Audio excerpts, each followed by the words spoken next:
빌라도는 예수님을 죽이는 것에 관심이 있었을까요? 별로 관심이 없었습니다. 왜요? 그건 유대인들의 일이기 때문에 그래요. 빌라도가 지금 가장 걱정되는 것은 밀란이에요.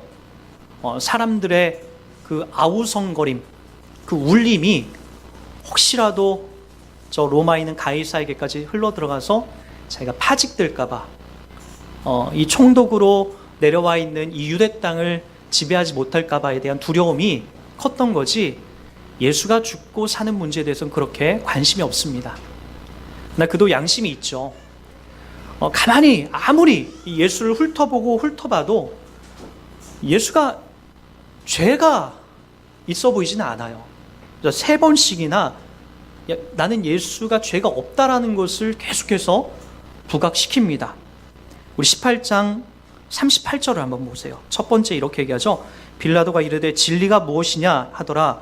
이 말을 하고 다시 유대인들에게 나아가서 이르되 나는 그에게서 아무 죄도 찾지 못하였노라 라고 얘기합니다. 이 첫 번째로 예수를 보고 내가 신문을 해보니까 아무런 죄도 발견하지 못하는 거예요. 그리고 4절도 보세요. 19장 4절. 빌라도가 다시 밖에 나가 말하되 보라 이 사람을 데리고 너희에게 나오나니 이는 내가 그에게서 아무 죄도 찾지 못한 것을 너희로 알게 하려 함이로다 하더라. 아무 죄도 내가 발견하지, 또 신문에 보는데 난 이 예수에게서 아무 죄도 찾지 못한다. 그리고 6절을 한번 보세요. 대제사장들과 아랫사람들이 예수를 보고 소리질러 이르되 십자가에 못 박으소서 십자가에 못 박으소서 하는지라. 빌라도가 이르되 너희가 친히 데려다가 십자가에 못 박으라. 나는 그에게서 죄를 찾지 못하였노라. 이 3번씩이나 빌라도는 예수에게서 상식선에서 봐도 죄를 발견하지 못합니다. 그럼에도 불구하고 예수가 십자가에서 죽어갑니다. 그것은 여러분, 우리 예수님이 불쌍하다, 우리 고난주간만 되면, 다음 주가 이 고난주간이거든요. 저도 이 말씀이 왜 이 지점에 와서 이 고난주간과 연결해서 이 본문이 나오는지는 모르겠어요. 저는 하나님께서 여러분들에게, 저에게 주시는 귀한 선물이라고 생각됩니다. 우리가 2년 가까이 지금 요한복음을 공부해오고 있는데 2019년 이 고난주간과 부활주일 언저리에 예수님의 고난과 순환에 대해서 함께 지금 엮어가고 있는 것은 저희 의도한 바는 아닙니다. 말씀을 차근차근 공부해오다 보니까 바로 이 지점에 와서 예수님의 고난이 같이 겹쳐지는데, 공교롭게도 지금은 사순절 기간이고 다음 주가 고난주간이요, 그 다음 주가 부활주일로 우리가 지내게 됩니다. 그런 의미에서 여러분, 하나님께서 저와 여러분들 위에 더 크게 일하시고 있는 그림들이 분명히 있다는 거예요. 우리가 의도하는 바와는 다르게 하나님이 이끌어 가시는 것들이 있죠. 그래서 오늘 말씀도 여러분, 그냥 한 목사의 한 30분 정도 하는 연설로 듣지 마십시오. 어떤 분들에게는 오늘 이 말씀이 여러분 영혼 깊숙이 들어가는, 그리고 여러분을 살려내는 하나님의 말씀으로 적셔질 수가 있습니다. 한 목사의 문견이라고 생각하지 마시고 하나님이 여러분들에게, 나에게 주는 귀한 말씀으로 여러분들 기억하고 나갔으면 좋겠습니다. 자, 누차 말씀드리지만 왜 예수에게서는 이런 공적인 자리에서 아무런 죄가 발견되지 않는 것이 중요하다고 했죠? 아무리 생각해봐도 예수에게는 죄가 발견되지 않아요. 그리고 이 본문은 우리들에게 정확하게 힌트해주는 구절이 있습니다. 자, 14절을 다 같이 한번 읽어보도록 하겠습니다. 이날은 유월절의 준비일이요 때는 제6시라. 빌라도가 유대인들에게 이르되 보라 너희 왕이로다 라고 얘기합니다. 그리고 나서 15절 16절에 예수를 십자가에 못 박도록 그들에게 넘겨주니라. 이날은 유월절의 준비일이라고 합니다. 이 준비일 날에 무엇을 하는지 아십니까? 정확하게 유대인들은 유월절 이 준비일에 어린 양을 잡습니다. 흠없는 어린 양을 잡아서 그들이 그 다음날 진행될 유월절 제물로 어린 양을 바치게 됩니다. 자, 다시 한번 이 시점에서 왜 이 유월절이 중요한지 제가 다시 한번 보도록 하겠습니다. 예수님이 나시기 전에 650년 전에 이사야 선지자는 이런 예언을 53장에 담아냅니다. 다 같이 한번 읽어볼게요. 그가 찔림은 우리의 허물을 인함이요 그가 상함은 우리의 죄악을 인함이라. 그가 징계를 받음으로 우리가 평화를 누리고 그가 채찍에 맞음으로 우리가 나음을 입었도다. 오늘 우리가 읽었던 본문에 이에 빌라도가 예수를 데려다가 채찍질하더라. 군인들이 가시나무로 관을 엮고 그의 머리에 씌우고 자색 옷을 입히더라 라고 하는 본문의 이 흐름대로, 약속대로 예수님이 십자가에 못 박혀 죽으시기 전에 650년, 거진 700년 전에 이사야 선지자는 하나님으로부터 받은 어떤 계시의 내용을 받아 적는데, 그가 찔림은 우리의 허물을 인함이요 그가 상함은 우리의 죄악을 인함이라. 그가 징계를 받음으로 우리가 평화를 누리고 그가 채찍에 맞음으로 우리가 나음을 입었다라는 이 이사야서를 담아냅니다. 예수님이 이 땅에 오셔서 지금 정확하게 하는 게 뭐예요? 그가 채찍에 맞음으로 우리가 나음을 입었다라고 하는 이 이야기가 오늘 우리가 읽은 본문 속에도 전개가 되고 있습니다. 그리고요, 제가 유월절을 왜 살펴보자고 했냐면, 이것은 이집트에 이스라엘 백성들이 실제적으로 거했던 그 집의 문의, 집으로 들어가는 그 문의 모양입니다. 그러니까 지금과 우리는 좀 다르죠. 자, 여러분, 출애굽기 말씀에 보면은 어린 양을 잡아서 그들이 마지막에 출애굽을 탈출할 때에 그들에게 어떤 방법을 쓰라고 했냐면은, 임방과 문설주, 여기에요, 이 문이 있는 그 윗부분, 임방, 여기가 설주죠. 문에는 피를 바르는 것이 아니라 이 문을 받치고 있는 이 기둥, 그리고 위쪽 기둥, 아래쪽 기둥에 사방에 어린 양을 잡아서 피를 바르라고 합니다. 마치 이렇게 피를 바르는 거죠. 이렇게 피를 발라서 그곳을 거룩하게 합니다. 왜 하필 이 문일까? 가만히 생각해 보니까 예수님이 이 땅에 오셔서 본인을 뭐라고 소개하는 것들이 되게 많아요. 나는 양의 문이라. 사람들이 이 문으로 들락날락 하지 않습니까? 그러니까 나는 양의 문이라, 나를 통하지 않고는 아버지께로 올 자가 없다라고 하신 것처럼 이 문을 지나서 우리가 거룩하게 되는 거예요. 이걸 이미 하나님께서는 먼 그 애굽에서 이스라엘 백성들이 종으로 있을 때, 종이 아니라 이제 종을 탈출해 자유인으로 그들이 해방받아 나올 때에 바로 이 피를 발라서 그들이 나오게 됐다라는 거예요. 그래서 그날 밤에 죽음의 사자가 나와서 각 가정마다 들어갔을 때 이 피가 발라져 있는 곳은 넘어갔다. 누차 말씀드립니다. 넘을 유, 넘을 월 해서 유월절입니다. 여러분, 구약 성경을 읽다 보면은 이스라엘 백성들이 극도로 타락했을 때가 있어요. 그때가 언제였냐면은 유월절을 까맣게 잊고 지낼 때예요. 그들이 포로로 붙잡혀 가서 돌아왔을 때도 제일 먼저 복원했던 것이 유월절이에요. 그리고 그들이 거룩하게 살지 못했구나라고 하는 것을 깨달을 때도 유월절을 새롭게 깨끗하게 정비를 합니다. 이게 왜 중요할까요? 정확하게 이것을 예수 그리스도에게 모든 초점이 맞춰져 가기 때문에 그런 거예요. 예수님이 언제 죽으시냐면, 신기하게도 유월절 어린 양을 잡는 그날 바로 십자가에 못 박혀 죽습니다. 그래서 여러분, 성경은 이렇게 얘기하는 거예요. 다 같이 한번 고린도전서 5장 7절 읽어보세요. 시작. 우리의 유월절 양 곧 그리스도께서 희생이 되셨느니라. 우리의 유월절 양 곧 그리스도께서 희생이 되셨다라고 얘기한 겁니다. 그렇다면 구약 성경 속의 이 유월절 사건은 바로 그들을 구해내는 사건이요, 우리가 그곳에서 구원받는 사건이 정확하게 유월절 사건이라는 거예요. 구약의 히브리인들이 그곳에서 구원받는 유일한 이유는 그들이 착하고 도덕적으로 흠결했기 때문에 그런 것이 아니에요. 그들은 종이었습니다. 애굽인들보다 도덕적, 윤리적으로 더 뛰어나지도 않았어요. 그러나 단지 그들이 구원함을 받을 수 있는 이유가 뭐예요? 피가 발라져 있었기 때문에. 어린 양의 피가 발라져 있지 않게 되면 죽음의 사자가 들어가서 그 사람이 도덕적이든 윤리적이든 부자든 가난하든 다 장자들이 죽고 말았어요. 그런데 피가 발라져 있는 곳은 그 사람이 도덕적으로 조금 뭐가 있더라도, 몸이 불편하도, 가난하고 누구에게 욕을 먹는 사람이라 할지라도 피가 발라져 있는 곳은 넘어갔더라는 거예요. 예수님이 이 땅에 오셔서 왜 그렇게 끔찍하게 이 죽음의 자리로 가야 될까? 그것은 바로 우리의 유월절 제물이 되어주시려고 했던 거예요. 근데 여러분, 이 유월절 어린 양은요, 구약 성경 속에도 다 알다시피 조금의 죄가 있어서도 안 돼요. 흠결하고 흠결해야 됩니다. 조금의 죄가 있게 되면 유월절 어린 양의 제물로서 합당하지가 않은 거예요. 그래서요, 예수님이 계속해서 확인받는 거예요. 빌라도가 보기에는 너희들이 사형 선고를 내리라고 하는 이 예수를 보니까 죄가 없는 거예요. 아무리 찾고 뒤져봐도 죄가 하나도 없는 거예요. 그래서 빌라도가 그렇게까지 얘기하지 않습니까? 바라바를 너희들에게 죽이는 건 어떠냐? 이 예수는 아무리 봐도 죄가 없다.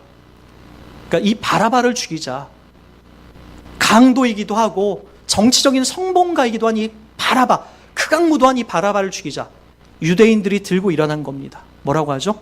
아니다, 예수를 죽여달라. 예수를 죽여달라. 근데 우리가 언뜻 생각하기에는 예수님 안 됐네, 죄가 없으신 그분이 억울한 누명 쓰고 죽었네, 그것 때문에 그런 게 아니에요. 빌라도가 나빴네, 유대인들이 나빴네, 그렇지 않다고요. 그 역할을 그렇게 죽으신 것은 여러분 하나님의 의도대로 이 계획들이 있기 때문에 그렇게 죽은 거예요.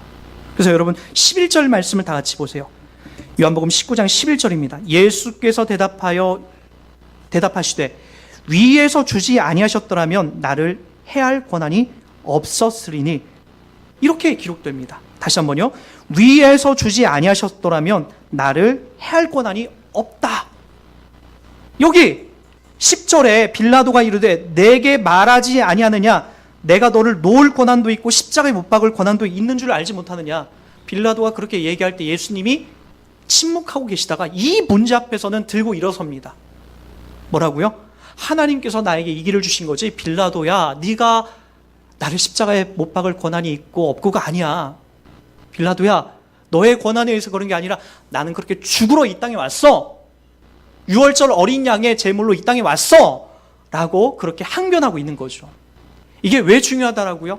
여러분, 저와 여러분들이 구원함을 얻는 것은 바로 이것 때문에 그렇습니다. 마가복음 10장 28절이에요. 다 같이 한번 읽어보도록 할게요. 시작. 인자가 온 것은 섬김을 받으려 함이 아니라 도리어 섬기려 하고 자기 목숨을 많은 사람의 대속물로 주려 함이니라. 자, 많은 사람들의 대속물로, 다른 사람들을 구해내기 위한 대속 제물로서 내가 주기 위해서 바로 이 땅에 예수님이 오셨다라는 겁니다. 우리가 여기 가만히 우리 자신을 보면은 아마 그런 분들이 꽤 많아요. 저도 알아요. 지금 당장 내가 죽으면 나는 지옥에 갈 것 같아, 천국은 못 갈 것 같아, 최소한. 이런 분들이 의외로 인터뷰해 보면 되게 많아요. 여러분에게도 한번 양심적으로 여러분 심령에 한번 질문해 보세요. 왜냐하면은 우리가 살고 죽는 문제는요, 사실 우리 힘으로 되는 게 아니에요. 오늘 건강하다가 갑자기 내일 죽는 분 여러분 주변에 부지기수로 많지 않습니까? 저는 그런 일들을 너무나 많이 봐요. 갑자기 건강했던 분이, 멀쩡하던 분이, 앞으로 할 일들이 너무나 많았던 분이 갑자기 죽었다고 연락이 와요. 그게 이웃 사람들의 이야기예요. 여러분들이 가장 가깝게 알고 지내던 사람들의 이야기잖아요. 그게 곧 내 이야기가 될 수 있더라고요. 근데 그게 오늘 밤에 저와 여러분들에게 찾아온다라고 했을 때에 한번 여러분 양심에 한번 물어보시라고요. 나는 지금 죽으면 천국, 하나님 나라에 갈 수 있나? 한번 여러분에게 직접 한번 물어보세요. 대부분 사람들이 자신 없어해요. 왜요? 어제 화를 냈다는 거예요. 어제 음란했다는 거예요. 어제 누구와 심하게 다퉜다라는 거예요. 요즘 내 마음에 평안이 없다라는 거예요. 요즘 내가 남편과 아내와 사이가 안 좋다라는 거예요. 이러한 이유가 여러분들에게 자꾸만 무엇으로 작용하냐면, 난 구원을 못 받았어, 나는 지옥에 갈 것 같아, 이렇게 여러분들을 여러분 마음속에 옥죄더라는 거예요. 근데 여러분, 인자가 온 것은 섬김을 받으려 함이 아니라 도리어 섬기려 하고 자기 목숨을 많은 사람의 대속물로 주려 오셨다라고 하는 것은 여러분이 갖고 있는 내면의 어떤 감정 따위가 이것을 바꾸거나 흔들어 놓을 수 없는 거예요. 예수 그리스도가 여러분 안에 내주하시고 그분이 여러분들의 구세주로 고백되고 믿어지는 순간 여러분, 저와 여러분들은 그 어떠한 이유가 있더라도 하나님의 자녀로서 그 삶을 가게 되는 거죠. 간혹 이렇게 물어봐요. 근데 목사님, 왜 이렇게 힘들죠? 왜 이렇게 저는 양심이 깨끗하지 못하죠? 왜 이렇게 괴롭죠? 왜 이렇게 평안이 없죠? 이런 말을 많이 하세요. 당연하죠, 여러분.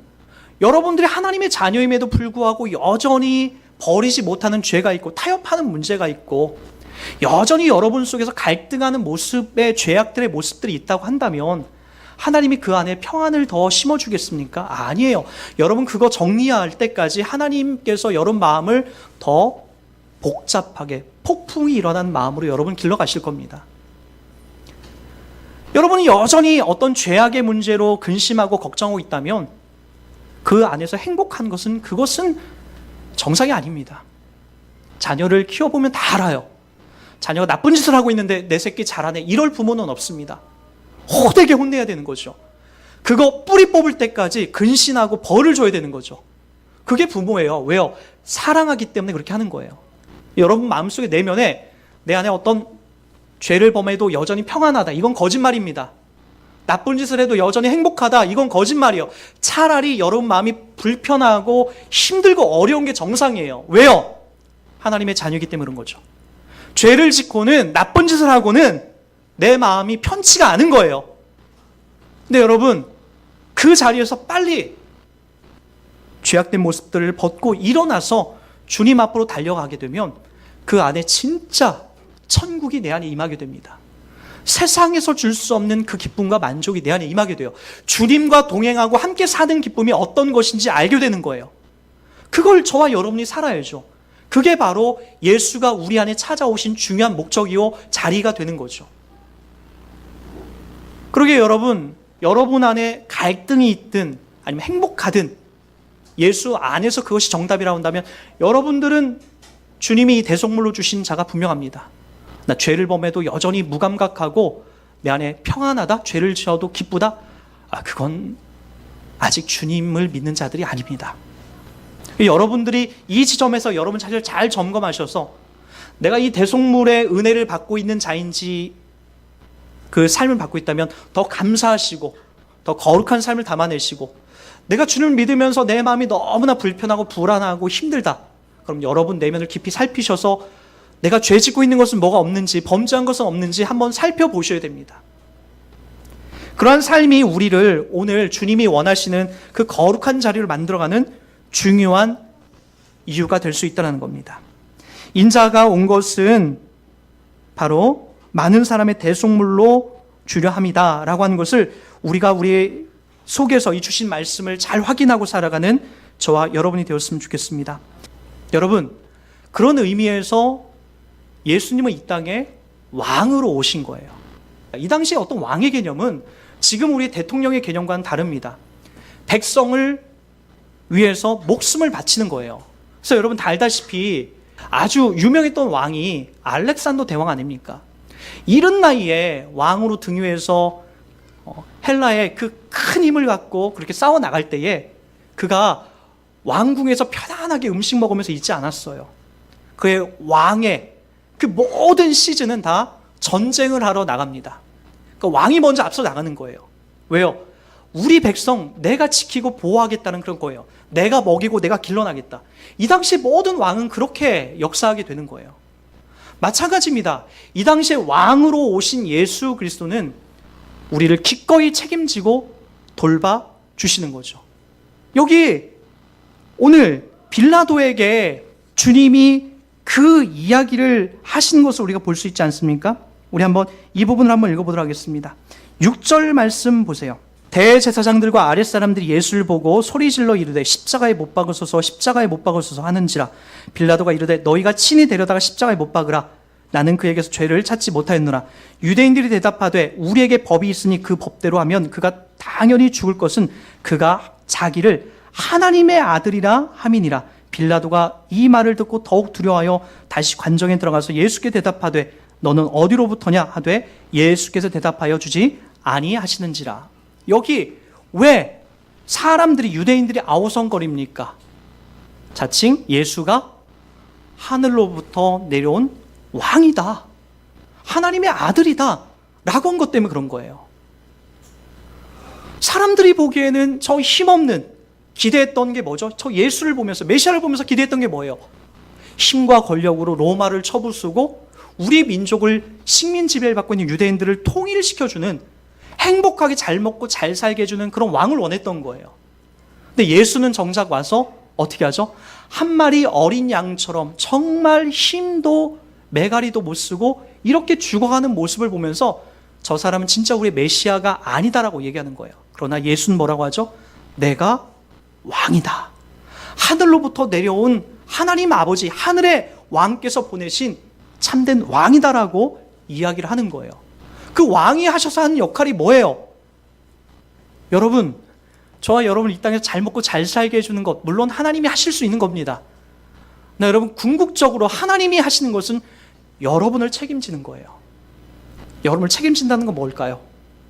이 땅에서 비록 조금 힘들고 어렵더라도 궁극적인 하나님 나라로 내가 너희를 초청하여 데려가겠다라는 거예요.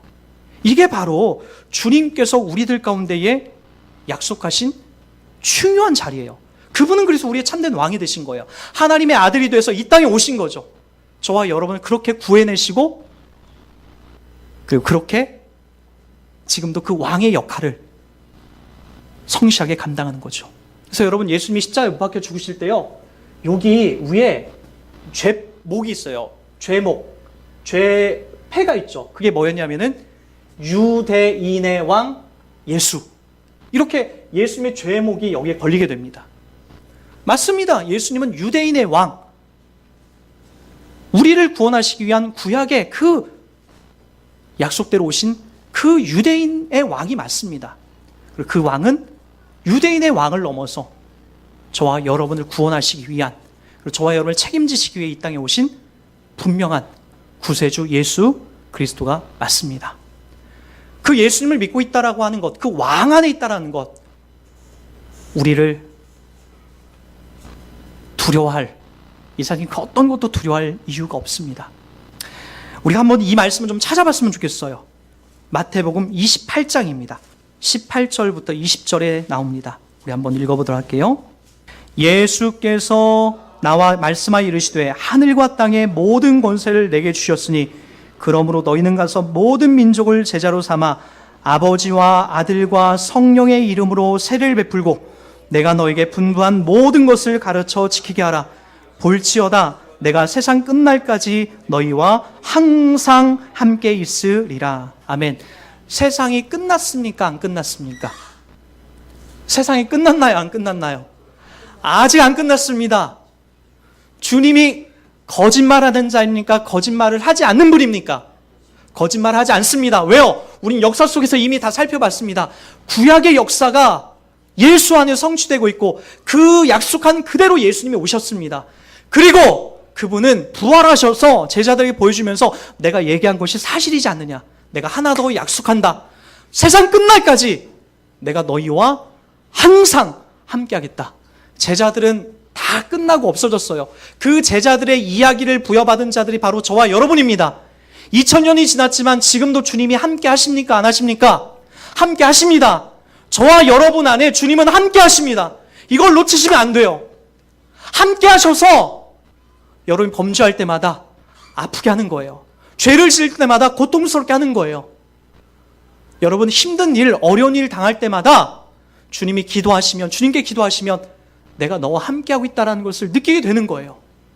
여러분 어렵고 힘들고 눈앞에 갑자기 막혀있는 그런 일들 앞에 내가 너와 함께하고 있다는 주님의 신실한 약속이 영원히 성취되어 나가게 되는 겁니다. 주님이 십자가에 못 박혀 죽으시고자 십자가로 한 걸음 더 다가가고 계십니다. 누구를 위해서요? 자신을 위해서가 아니라 저와 여러분을 위해서입니다. 그분이 자기 목숨을 주셨다는 것은 다 주신 겁니다. 더 이상 부족함이 없습니다. 그것 외에 다른 것을 더 달라고 하는 것은 염치 없는 겁니다. 그분이 주신 그 귀한 길을, 그 사명을, 그 거룩함을 저와 여러분들이 함께 믿음으로, 신앙으로 달려가는 복된 인생 길 되길 주의 이름 부탁드리겠습니다.